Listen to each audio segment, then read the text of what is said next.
All right, guys. So Trump just gave an address to Congress, and it was horrible. It was horrible. So I'm going to walk you through it. God damn, I'm tired, bro. I don't want to be awake right now. I want to be chilling right now. In fact, I stopped watching the Knicks-Warriors game, which I was really interested in watching, because I had to follow this bullshit and do a breakdown for you guys. Knicks ended up losing, so I guess I didn't miss too much. But, so let's start with this. The protests. So the very first sign that maybe some of the Democrats were going to have some balls is that when Trump showed up and was walking down the aisle, the Democratic representative Melanie Stansbury was holding a sign that said, "This is not normal."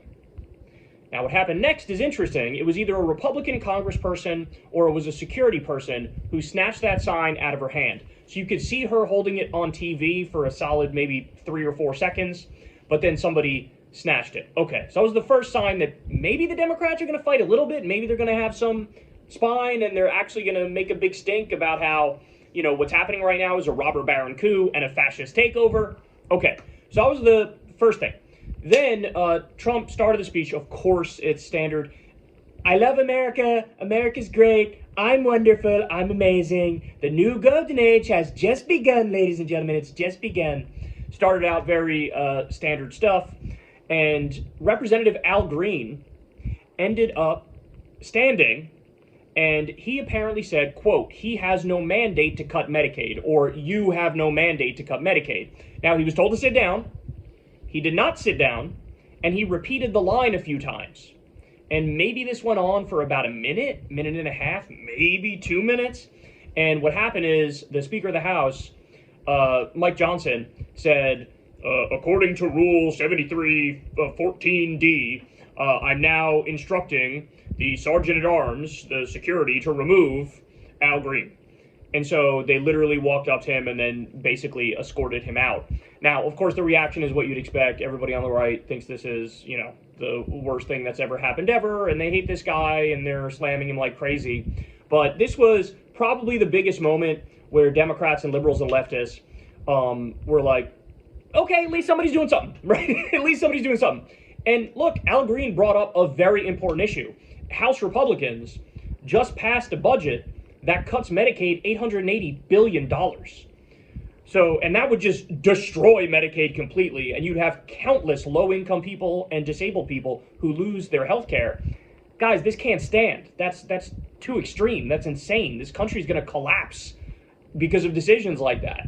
So to have him do that means he has some balls, and I respect the shit out of him doing that. So shout out to Al Green for that. But that was probably the biggest moment of resistance and of protest. Some Democrats walked out before the speech was over, but I'm talking about like the last 30 minutes, within the last 30 minutes. By the way, that was either the longest speech of all time or one of the longest speeches of all time. It just kept dragging on. And I was banging my head against the wall because, as you can imagine, with this guy, it's literally like 8 lies per minute. Like, you can't keep up. I literally can't keep up. I'm sitting there in real time, live tweeting it, trying to get out information and facts. And it's like, there's another 3 fucking things he said that I gotta somehow catch up with and put out there. All right, so now let's get to the speech itself. So, very early in the speech, Trump compared himself to George Washington. That's great. He lied about border crossings being the lowest ever and called Biden the worst president in American history. This is something that, again, you only get this from Trump. Usually speeches like this are a moment where any, barely competent president will try to make it a unifying moment, a bipartisan moment, try to reach across the aisle, try to be like, hey, man, I'm here for you, too, not just for the Republican side. But he's not a competent president, and he's a total fucking partisan hack, and he's a fascist, and he's doing a robber baron coup, and so it was nothing but bile and hatred for Democrats and liberals and leftists, and it was, rah-rah. It was basically like a fucking campaign rally. There was no difference between this and a campaign rally, and that's not how you act as a president. You just can't. But that's what he does. Okay. So, Trump also went on to whine about Democrats never clapping for him. I'm not kidding. He sounded like, just the pettiness and the insecurity. He was like, I could cure cancer, and these people would not clap for me. They wouldn't clap for me. By the way, immediately after that line, he went on to brag about pulling out of the World Health Organization. Bro, you can't do that. You wouldn't even clap for me if I cured cancer. By the way, I pulled out of the World Health Organization. Which is why they are not clapping for you. Because you don't do anything clap-worthy. You do things deserving of scold and sneering. All right, so Trump also went on to brag about killing what he calls the Green New Scam. The Green New Scam, folks. Of course, what he's referring to is the Green New Deal. But shocker, the Green New Deal never passed. It never passed the House. It never passed the Senate. It was never signed by the president. It's never been a law. It was just an idea that died relatively quickly. But again, truth doesn't matter to a guy like Trump and to the Republicans. And so he says that and they clap like seals. He also bragged about pulling out of the Paris Climate Agreement. That's great. You know, just like celebrating the fact that we're doing absolutely fuck all to fight back against climate change. Like I said, bragged about pulling out of the World Health Organization. Also bragged about getting out of the UN Human Rights Council. Because fuck those pesky human rights and international laws, am I right? This one really got under my skin too. He bragged about bringing back free speech. And this happened, guys, the same day he announced a ban on, quote, illegal protests. So I'm going to do a full story on this either tomorrow or the day after. But, like, this really is a war on free speech. This is a war on the First Amendment. The basis of it is around Israel in particular. The federal government is threatening to cut all kinds of funding to basically try to force colleges and universities to ban protests that Republicans don't like, including ones critical of Israel. And so it's just so ironic that on the same day he goes to war with free speech, he brags about bringing back free speech. Trump really is our first postmodernist president. And what I mean by that is objective truth doesn't matter. Empirical reality doesn't matter. Only his truth matters, the one he makes up. And so to him, he sees no problem. Yeah, I banned illegal protests the same day I said I saved free speech. What? Who cares? All right, so he also did an entire section that was shitting on trans people. Actually, later on, there was a whole nother section. There were two separate sections where he shit on trans people. The early part, I believe, was shitting on trans athletes. Then later on, it was more broadly shitting on trans people. Because again, this is the core of the MAGA ideology. They say to the American people, look, I know your life sucks, and the reason your life sucks is because of trans people and immigrants. Blame them. That's their catch-all description. When the reality is, as you and I both know, the real reason people's lives suck is because of multinational corporations, corruption in our government, bribery, and people like Elon Musk, the robber barons who have rigged the system. He lied about Biden's inflation, and he also talked about how Democrats fucked up the egg prices, which is rich because now bird flu is running rampant and he's done nothing to stop it. If anything, he's just shoved his head in the sand and tried to hide the reality of how bad bird flu is. So egg prices are higher than they've ever been. Also, it's rich to shit on Biden's inflation the same day that you slap tariffs on Mexico and Canada, which is going to lead to colossal inflation. There was just a video earlier today on Fox Business, of all places, which is very pro-Trump. There was a reporter out in the field at a car dealership saying, yeah, you see this Dodge Ram truck behind me? This cost $80,000 a minute ago. Now they just increased it to $100,000 because of Trump's tariffs. So the guy who did that to us is now said, but Biden's economy, Biden's inflation, really terrible. It's so terrible. Like I told you, postmodernist president. He truly is. It's disturbing how detached from reality he is. Here's a shocker. When Trump mentioned DOGE and Elon Musk, the Republicans gave it a standing ovation and exploded with glee.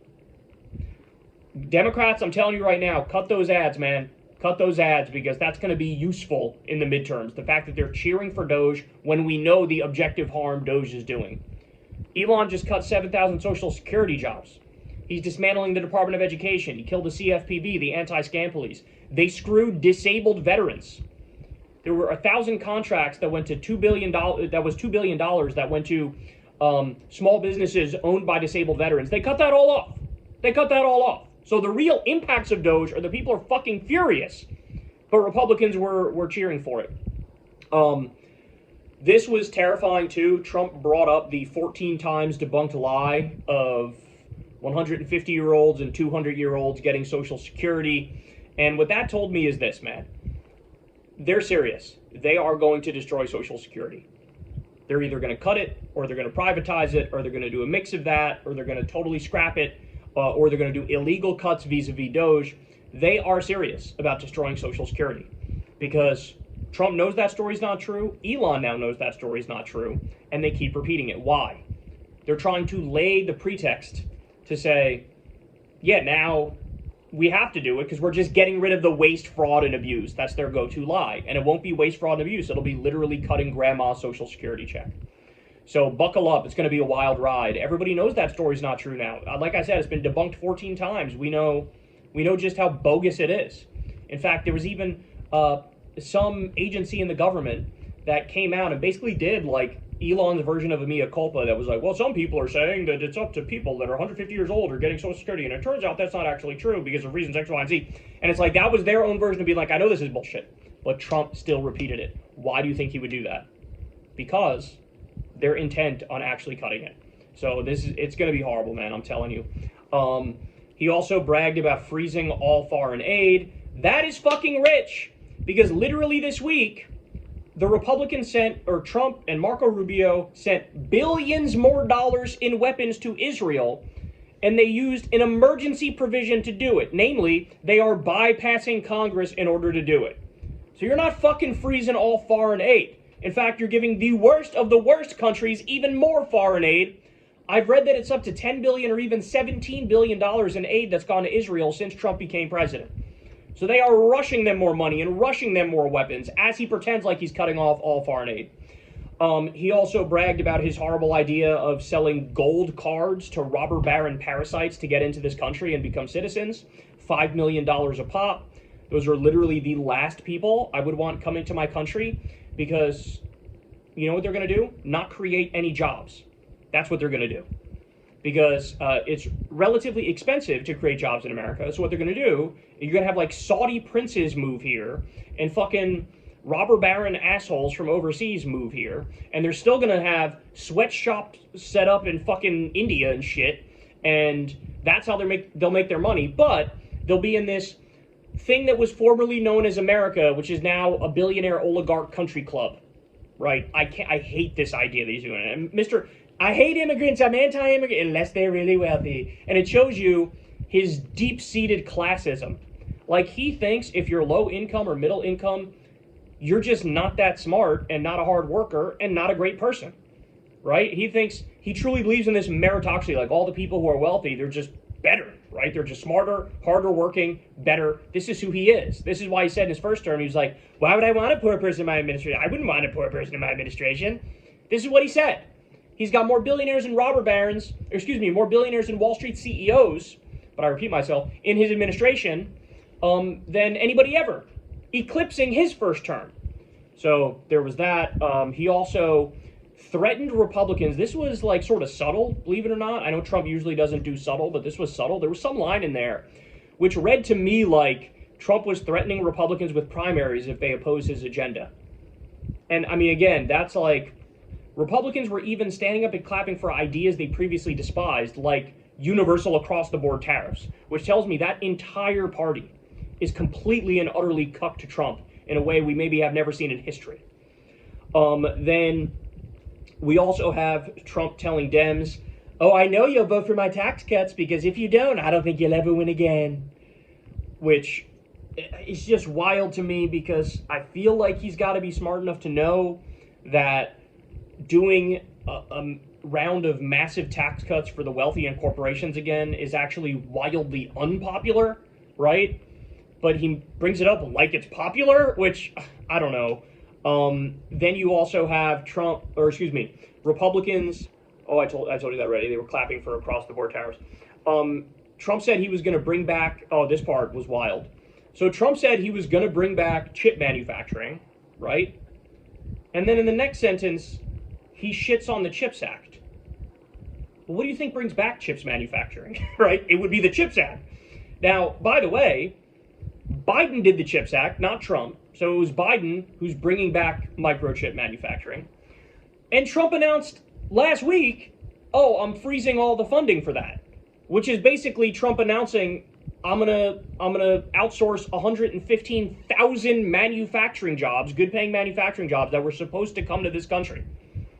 So that was like, I mean, this is the mind fuck that is Donald Trump. Like, he makes a statement and it's wrong in like 4 different ways somehow, right? So he brags about bringing back chips manufacturing when in the next sentence saying he's going to kill the law that brings back the chips manufacturing.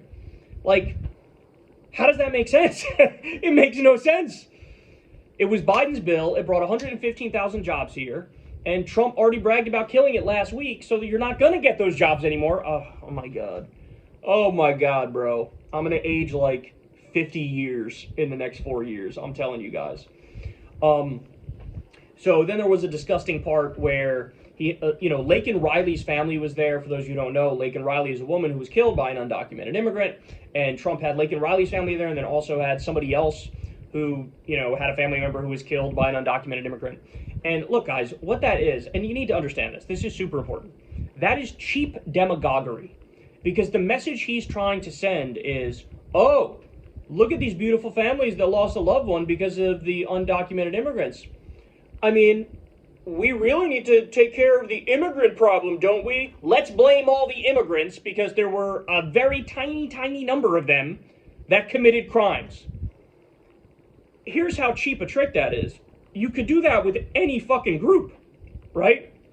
It'd be the easiest thing in the world for me to take my show and run stories every day where I highlight the 3 biggest, most disgusting instances of murder done by hardcore Republicans, and I can push the narrative that, hey, all these Republicans are murderers because here's 10 examples of Republicans who are horrific murderers, right? But people don't do that because we have basic human decency, and let's be honest and call it what it is, that sort of demagoguery is fascist Nazi shit. Because you're pushing the idea out there into the ether that all these immigrants are fucking criminals, and violent ones at that. Even though, of course, we know, based on the studies, based on the data, immigrants are actually much less likely to be criminals compared to native-born Americans, both documented and undocumented. And so that's just cheap demagoguery. It's disgusting. And remember, the Laken Riley Act, which passed with the help of some Democrats, that bill takes away due process rights for immigrants. All they have to do is accuse you of a crime. There doesn't have to be any evidence. It doesn't have to go to trial, whatever. All they have to do is accuse you of a crime and you can get kicked out of the country. So I have nothing but disdain and hatred for him and this brand of xenophobic, bigoted politics. It's really, really dark and disgusting. So then Trump also kept repeating the open borders lie, which has always driven me crazy. The idea that Joe Biden had an open border, Barack Obama had an open border. Barack Obama's nickname was literally the deporter-in-chief, right? That was a criticism from his left. They would say, hey man, you're deporting way too many people, right? Joe Biden as well. Joe Biden kept a lot of the Trump policies in place at the border. He signed a very harsh border crackdown executive order. He tried to do a bipartisan bill to crack down on the border and didn't even have a path to citizenship and the basic things that Democrats used to ask for, right? This guy's a border hawk. But Trump lies, says he believes in open borders, because again, we live in a post-truth world, and he brought us there. But actually, I'm bearing the lead here, because the most disgusting part is actually the one that most normies are like clapping the most over.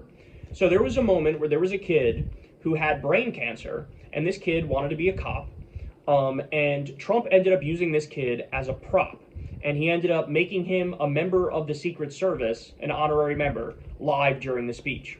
But here's the thing. Yeah, of course, it looks like a heartfelt, touching moment.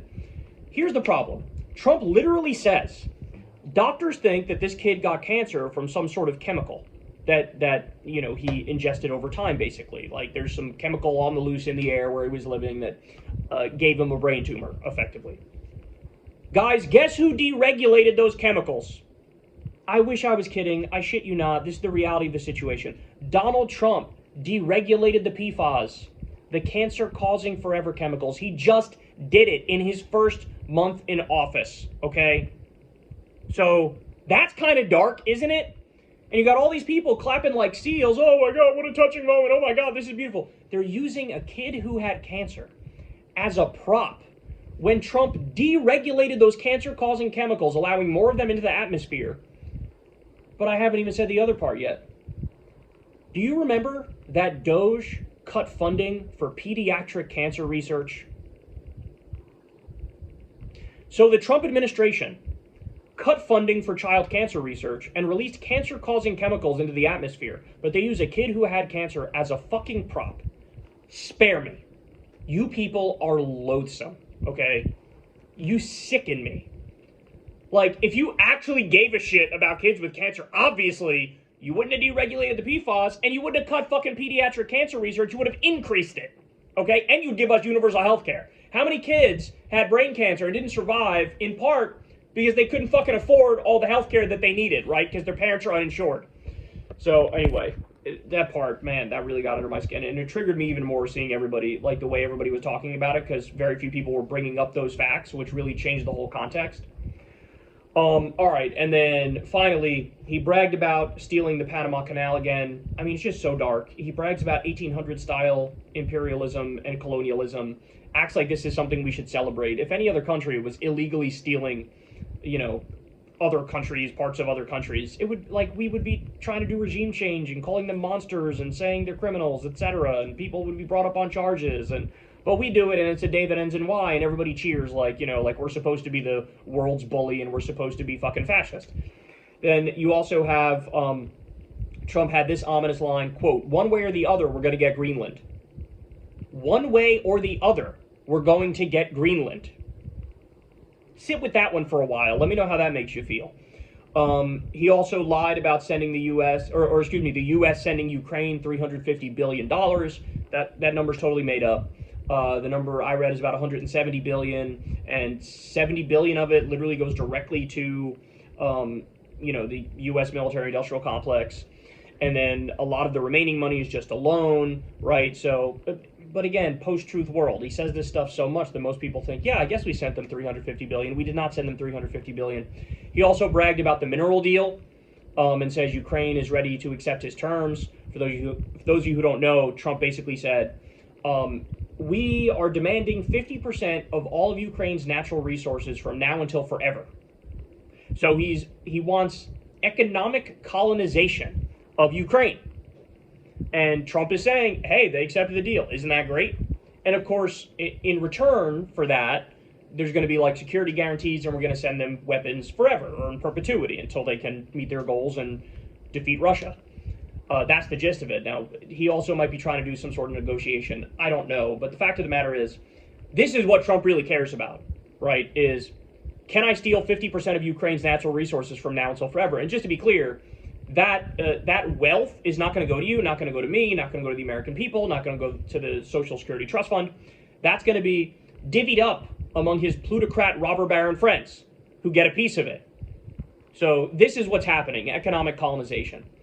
And then finally, this was another dark note to end on. He said, quote, "I was saved by God to make America great again. I believe that."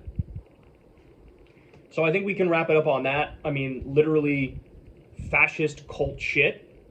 Absolutely terrifying. I don't know how this country is going to survive 4 years of this stuff. And to the Democrats, anybody who's thinking about negotiation or bipartisanship or reaching across the aisle or being kind or finding areas of agreement, you are totally out of step. Like, you're just in a previous era. This is not the era we live in anymore. It's time to wake up. It's time to turn the page. We need resistance in every way, shape, and form, because what I saw tonight was a total disgrace, and I think anybody paying attention will admit that.